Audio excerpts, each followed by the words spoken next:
ሰላም ጤና ይስጥልኝ ውድ የተከበራችሁ የቡና ሚዲያና ኮሙኒኬሽን ቤተሰቦች የሰዓቱን አጫጭር ዘገባዎች እናሰማለን። የሀገር ውስጥና የውጭ ተካቷል። አማኑኤል ኃይለ ነኝ።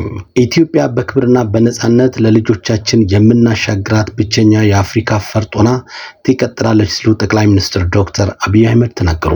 የመከላከያ ሰራዊት የልዩ ዘመቻዎች እዝ 65ኛው ዓመት የምስረታ በዓል የጦር ኃይሎች ጠቅላይ አዛዥ ጠቅላይ ሚኒስትር ዶክተር አብይ አህመድ በተገኙበት በተለያዩ ወታደራዊ ትርኢትና በመረቃ ስነ ስርዓት በድምቀት በሐዋሳ ተከብሯል። በዚህ ወቅት ጠቅላይ ሚኒስትር ዶክተር አብይ አህመድ ኢትዮጵያ በልጆቿ ላብ ትሰራለች፣ በልጆቿ አጥንትና ደምም ትጸናለችም ብለዋል።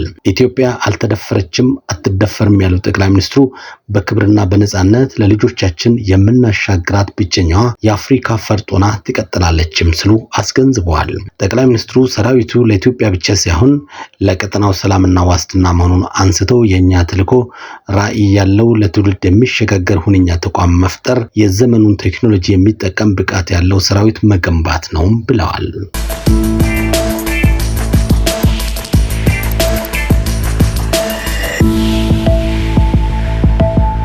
ኢትዮጵያን የምግብ ቅርጫት የማድረግ ህልማችንን እናሳካለን ሲሉ ጠቅላይ ሚኒስትር ዶክተር አብይ አህመድ ተናገሩ።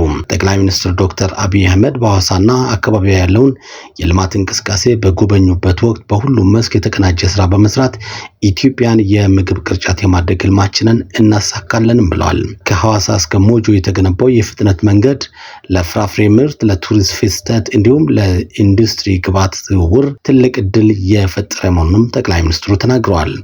በመንገዱ ግራና ቀኝ ያለው ለም መሬት በመጠቀም አሁን የተጀመረው የፍራፍሬ ልማት መላውን አካባቢ እንዲያካልል በትጋት መስራት እንደሚገባም አሳስበዋል።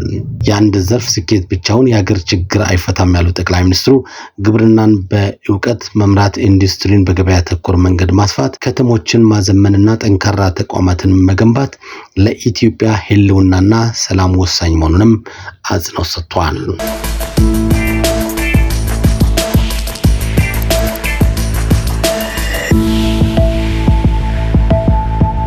ወላጆች ብርቱ ክትትል ሊያደርጉበት የሚገባው የልጆች የማህበራዊ ሚዲያ አጠቃቀም በተመለከተም ወላጆች ልጆቻቸው በማህበራዊ ሚዲያ ምን እንደሚሰሩ፣ ከማን ጋር እንደሚገናኙና ምን አይነት ይዘቶች እንደሚመለከቱ ምን ያህል ያውቃሉ?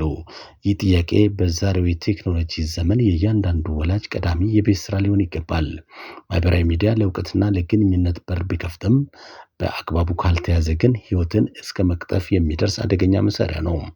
ጠቅላይ ሚኒስትር ዶክተር አብይ አህመድ በተለያዩ መድረኮች ስለ ወጣቶችና ቴክኖሎጂ አጠቃቀም ሲያነሱ ማህበራዊ ሚዲያ የሁለት ወገን ስሌት መሆኑን ደጋግመው ገልጸዋል። ቴክኖሎጂን ለእውቀትና ለፈጠራ መጠቀም ሲገባን ወጣቶች በማህበራዊ ሚዲያ አሉታዊ ተጽዕኖ ስር ወድቀው ለማንነት መጥፋትና ለስነ ልቦና መቃወስ እንዳይዳረጉ መጠንቀቅ አለብን የሚለው ንግግራቸው ለወላጆች ትልቅ የማንቂያ ደወል ነው።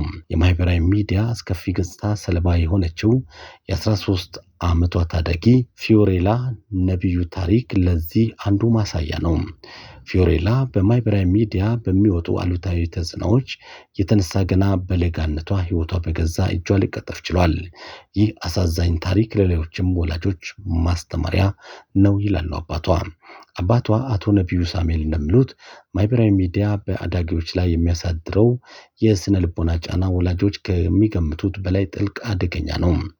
የፊዮሬላ ታሪክ ከዚሁ ጋር የተያዘ በመሆኑ ማስተማሪያ እንዲሆንና ሌሎች ወላጆችም ትምህርት እንዲወስዱበት በስሟ የተለየ ማስታወሻ የሚሆን መድረኮችን በማዘጋጀት ፋውንዴሽን ለማቋቋም እየሰሩ መሆኑንም ተናግሯል።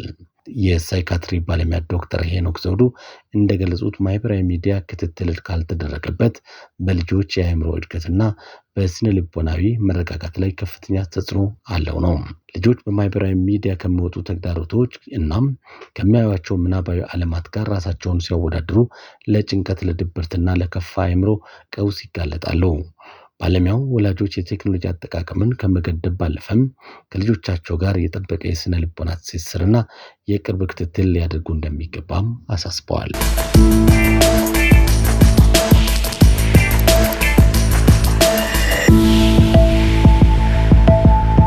የእስራኤል ፕሬዝዳንት ይስሐቅ ሄርዞጊ በመጪው ማክሰኞ ፌብሩዋሪ 2026 በኢትዮጵያ ይፋዊ የሥራ ጉብኝት ለማድረግ ወደ አዲስ አበባ እንደሚያቀኑ ፕሬዝዳንቱ ቃል አቀባይ አስታወቁም።